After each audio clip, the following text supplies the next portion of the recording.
We ready? How's it going, LBL? Chad Kleman here with you again for the 6th episode of On Record. Welcome. We got a lot to get to. Actually, not that much. A little less than usual. We had 2 games this week. The semifinal game against the Pistons and the Lions, and the Vandals and the Kings. Thanks for tuning in today. Oh, okay. There's a lot to get to, but first, we'd like to thank the VFW of Ohio Charities for being the official, proud sponsor of the LBL and the LBL Champions Cup. If you'd like to donate, go to their website, vfwohiocharities.com. Coming up, first playoff triple-double in LBL history. That was recorded on Sunday, almost a quadruple-double, 5 steals away. Semi-final recap. The battle for the crown next week, Sunday. It's going to be a good one. And then after the battle for the crown, we have the All-Star game preview. Or the All-Star game, so I'm going to preview that. During the semifinals, we had a couple good games. The Pistons and the Lions faced off. The Lions were the 3rd seed. Pistons were the 7th seed. Came off a big upset against the Mustangs. Pistons ended up falling 62-66, and the Vandals followed the Kings 66-77. So the Lions and the Kings are meeting up as many predicted in the championship game. The player of the week go to the man of the triple-double, TJ Pennell. He had 15 points, 11 boards, 10 assists, had 5 steals. All shot 53%. So, one of the most amazing performances I've seen in a while, and something that stat line doesn't show is what he brought defensively. He's just. I guess you showed the 5 steals, but man, he's just all over the place. And what else that stat line doesn't show is the way he was communicating with his team, being loud, getting people in the right places. Man, what a week for TJ. This is also his 4th time in a row being in the weekly category stat leaders. Jake Schmeltz had 23 points. He was 7 of 10 from 3, 7-11 overall. Shot 71%. Really, really awesome job. Josh Grissom had another great game. 15 boards, 8 of which were offensive. Been saying it all year, man. That man's a beast. And then TJ Pennell again leads the league in assists, or leads the week in assists with 10. As I previously mentioned, 4 times in a row he's been on this list. So, definitely a valuable asset to what the Kings do. Game 1, we had the Pistons and the Lions. Pistons ended up giving the Lions more than what they thought they'd give them. Ended up being a really close game. It got down to a 1-point game eventually, but the Lions were able to just pull away with it. Pistons, like I said, were coming off an outstanding game against the Mustangs. No one expected them to do that, but they were riding the wave, coming in with their heads high. And the Lions were coming off a tough win against the Liberty in the week 1 of the playoffs. So both teams were coming to the game really expecting a lot out of themselves. The intensity was high, and you could feel it in the building. The Pistons have a lot of talent on their teams. Last game, March 17th, you could tell how well the teams just matched up. It's hard to match up with Malik. Anyone in the league is, it's hard to match up with the league. But everywhere else, they match up pretty well. Last game on March 17th, they only lost by 3, 62-65. So you knew coming into this game it was going to be a close one, a contested game for sure. Pistons GM Pat Hackney tried to go back for the championship game since season 2, where he had Alex Vanderbush, where he reunited with him this season, and just fell short. So the Pistons trailed at half, 31-43. They really came back to make it a game, though. Malik did a better job this week positioning himself under the hoop. He got 13 boards, but only had 8 points. Really wasn't aggressive offensively. But you could tell he definitely made an effort to get back on defense, and it showed with the boards. Round one, half the time he was standing at half court. I think he had like half the rebounds, like 7. So you can definitely tell he's definitely trying to better himself, and in turn better his team in doing that. Luckily, Jake had a better game than what he did previously.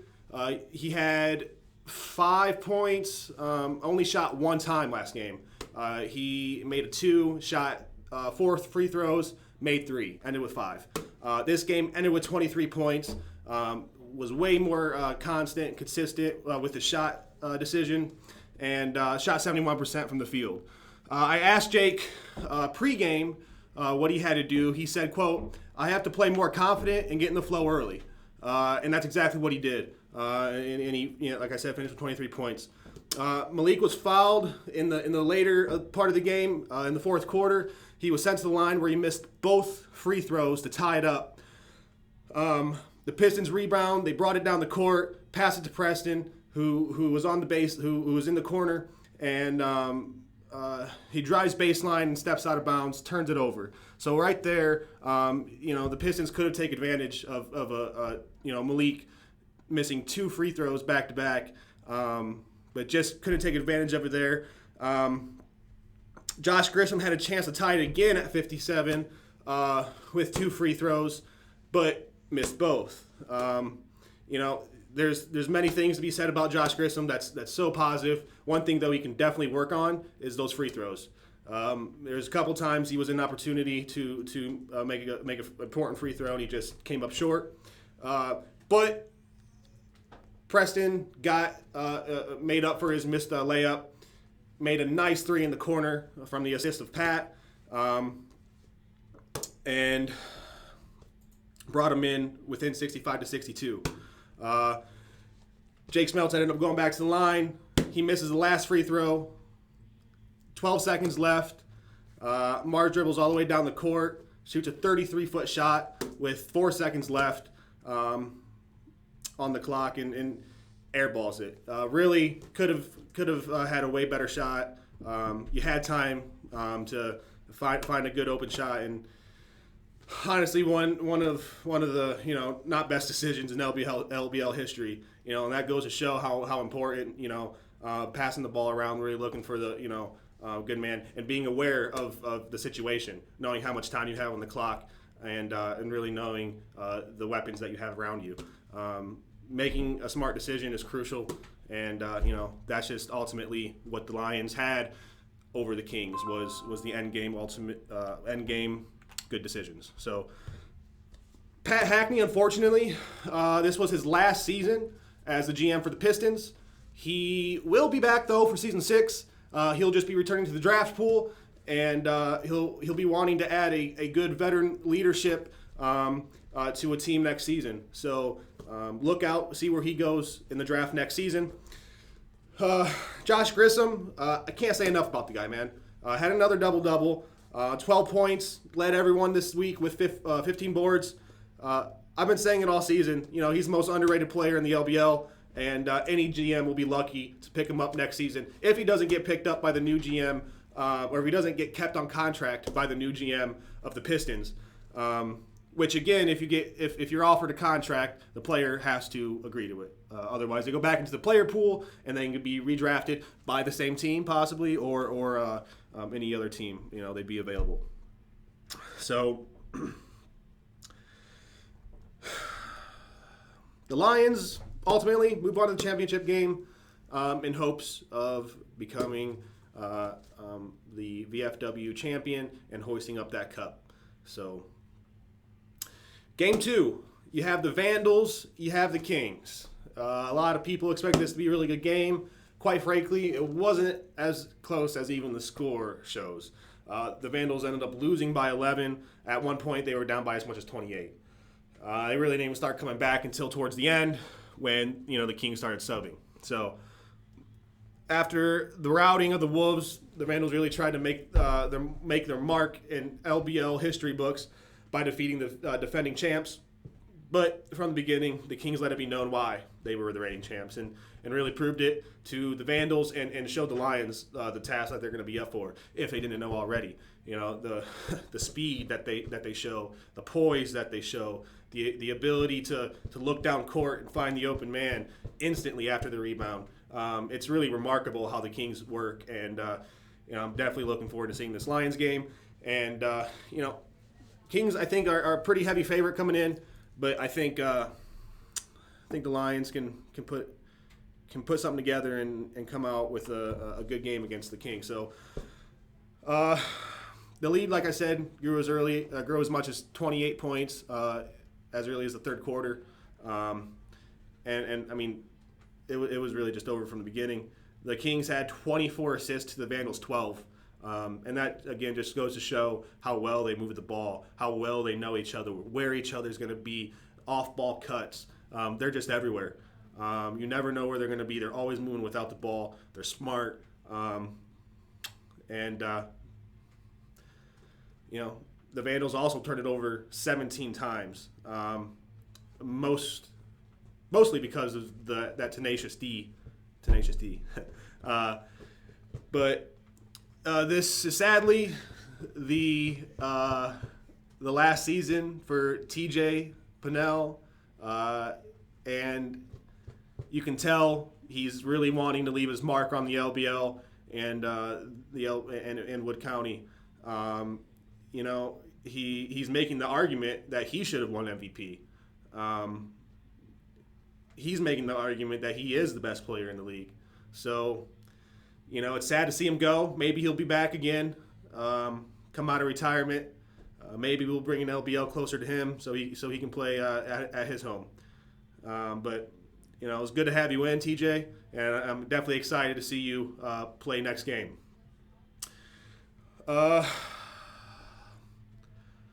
This was also the last game for the Vandals GM, Jake Schwiefert. He has been the GM since season 1, I believe. No, season 3. He's been GM since season 3, right? 2. Was it 2? Yeah. He's been GM since season 2. He made it to the championship game twice, too, I believe. One with you and then one by himself? No, just once? Just one.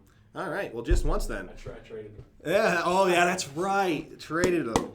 Oh, man. Jake will also return to the player pool. He is going back for season 6. Sadly, stepping down. I think he wants to, come together with one of the all-stars in the league, whether that be Jalen, who I'm sure he'd love to play with, JB.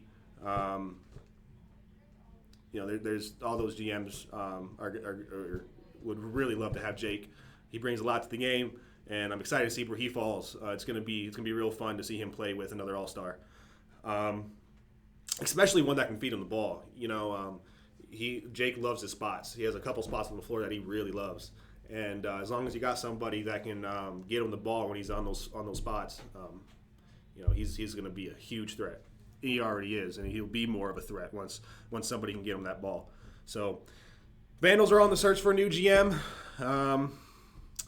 If you think you have an idea who it should be, if you think you want to be GM, you want to make your case for it, let me know down in the comments.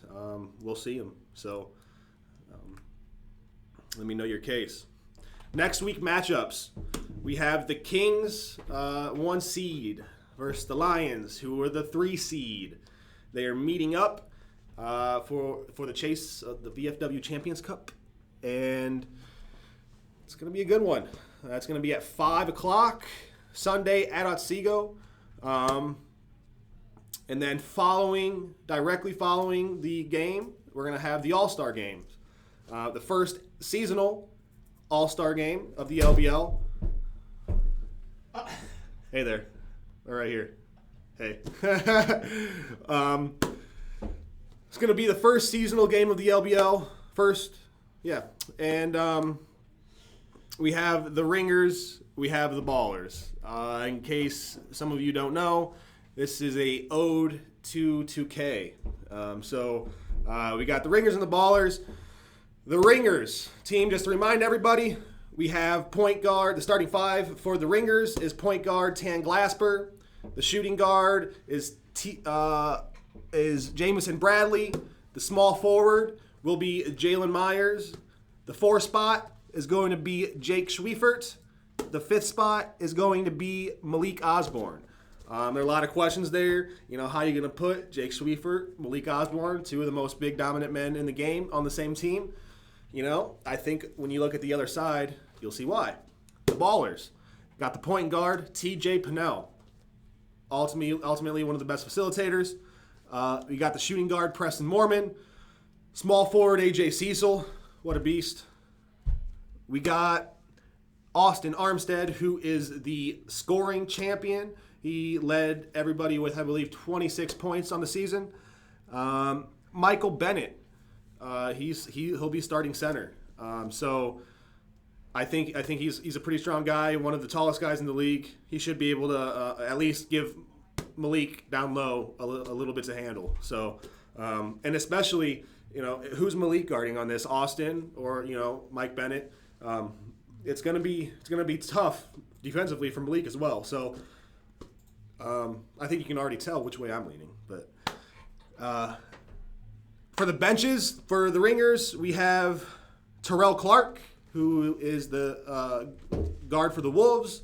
We have Tyler Layton, who is a guard for the Mustangs. And we have Thurman. Thurman, I have trouble saying your name, man, so I'm not going to say. I'll try. I'll give it a hint. Lonisak, right? Thurman Lonisak. There it is.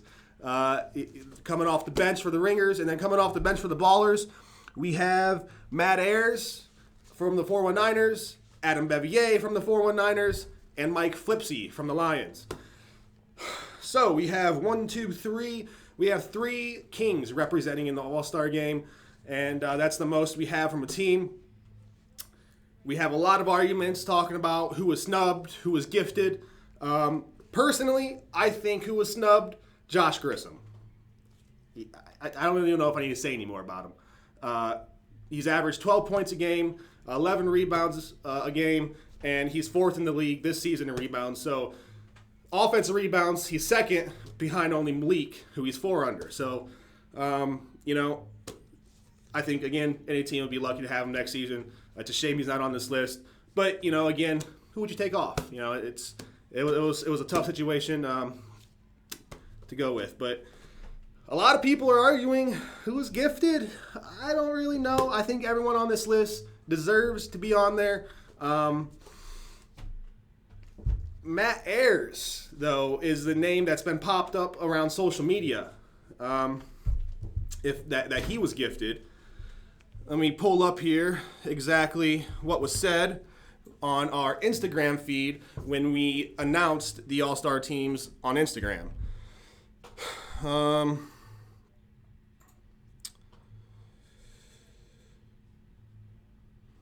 them up on here real quick.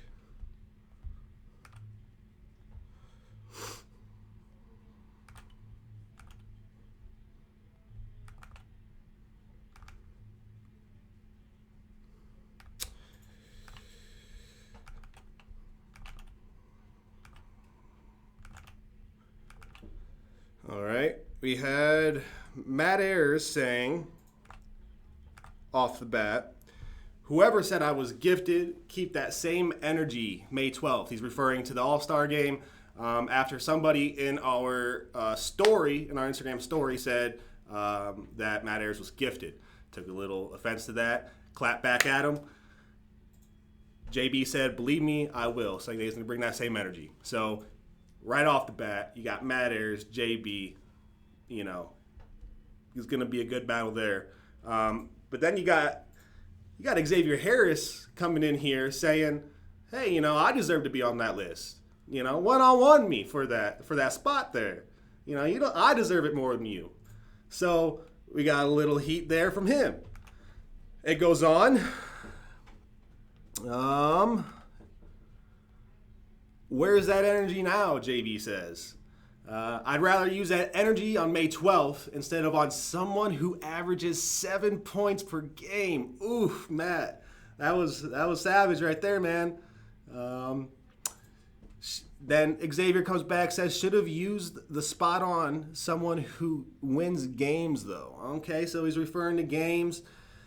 That's pretty tough there, man. That's a good comeback. Matt Ayers comes back to say, you're just salty. Your name isn't on the list. Xavier says, I'm actually not at all because I really don't deserve it. I'm just better than you. Man, this is going to get heated. I think Jameson's going to come out and play really hard for his boy Xavier. So that's going to be good to see. Matt Ayers says, that's funny. Just disregarding his whole I'm better than you. Again, Xavier comes back and says, give me that one-on-one. Matt Ayers comes back and says, you're dying to play in that game, ain't you? Man, play better next season. Then we can talk. Oof. Man, Matt, yeah, I think you got him on this one, man. But Xavier could come back there. He said, not at all. I'm still playing on Sundays, which he is. The 409ers were the last seed in the league. Matt Ayers arguably had a questionable draft. But Xavier, though he's only scoring 7 points a game, he is a piece of a team who is in the championship game. So, he has some right to say there. And then Michael Bennett, I love it, chimed in. Eating that popcorn. Just enjoying the show. So I love it. I love all the fire and the intensity that everyone's bringing. I'm really curious to see what Matt does in the All-Star game. It's going to be quite a show, quite a spectacle. That's going to be again at 6:30 on May 12th, right after the championship game. I know it's Mother's Day, but hey, what better way than to ask your mom to come out and watch her lovely son come play some basketball and have fun. So I'm sure everyone's moms would love to see that. Who has the edge? I want to talk about that though. Who has the edge a little bit? Let's see here. We got. I'm gonna go with the Ballers. I think a lot of people are thinking the Ringers. They got some pretty big men. They got Jalen Myers. They got a lot of people who can just one-on-one ISO, score a good bucket, really create anything they want. But on the other side, they have a lot of people who don't. This team really doesn't work like that. You got a whole bunch of people who like to share the ball. TJ Pennell, amazing at facilitating an offense. Preston Mormon, who always takes the smart shot. He's never selfish, never takes a stupid shot. AJ Cecil, again, he loves to facilitate. He was the facilitator on the Mustangs. He'll always find the open man. You got Austin Armstead, who will look to create his own bucket, look to make a shot, and you need that on a team. So they do got one of those players. You also got Michael Bennett, who is another smart player, who is not always looking to make his own shot, who will pass the ball around and look for the open shot. So these teams are built totally different. I like how they are built, but ultimately I think the Ballers are going to come out, and I think they have a better bench too. Adam Bevier coming off the bench. I think he's better than anyone on that bench. Mike Flipsy, who I think he's underrated. He gets kind of he's in the shadow of Jake Schmeltz and Malik, who was the MVP. And man, that boy can ball. So, I think it'll be a tough game. I give the edge to the Ballers. It'll be a high-scoring game, but we'll see. Let me know what you think down in the comments. Go on Instagram. Go ahead and feed into those comments that I showed up earlier. Let us know what you think. Next episode, we have the championship breakdown. Going to talk about what happened with the Kings and the Lions. The All-Star Game recap. Talk about who really performed and showed out. And then I'm going to bring you some off-season news, some dates, some updates, what you should expect going into Season 6. Don't forget to visit us online, lbllegends.com. You can find all of our stats on there. We update them weekly. You can find our games. You can find our podcast on there. You can go down and look at stats all the way back to season 1. So it's a really awesome site for you to go to and look at if you want to see what's happening around in the LBL. Also, every game, every Sunday, live on YouTube at 5, 6, 7, or 8 during the regular season at least. This week it'll be at 5 for the championship game and 6:30 for the All-Star game. So I think that's it, guys. Thank you so much for tuning in today. We hit on a few touchy topics. Again, let me know what you think. I'd love to hear from you. If you want to be on the LBL On Record podcast, let me know. You guys have my email. If you don't know it, it's chad.kleman@lbllegends.com. You can hit us up in the comments, either below this YouTube video or on our Instagram or Twitter. Let me know, man. I'd love to have anybody on. So, yeah, I think that's it. Good luck, guys. Specifically to the Lions and the Kings. I'll see you Sunday.